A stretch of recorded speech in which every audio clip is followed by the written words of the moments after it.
Hello, magandang araw mga ka-fishing enthusiast.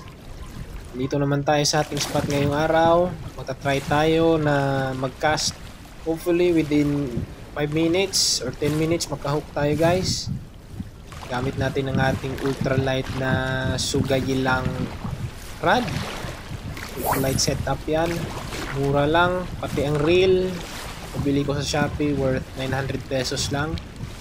Try natin guys kung makahuli ngayon tayo guys. Ipang ulam ba tayo ngayong araw? Oops. May naramdaman ako guys. Para may nag-strike. Oop! Yun na nga! Nag-commit niya! Strike! Yes guys! Fish on! Malaki to! Ah, grabe! Malaki to! Uy, ano kayo to?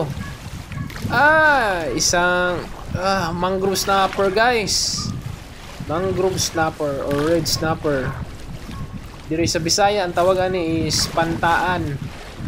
Uy! Quality size guys. Nasa kalahating kilo ito guys.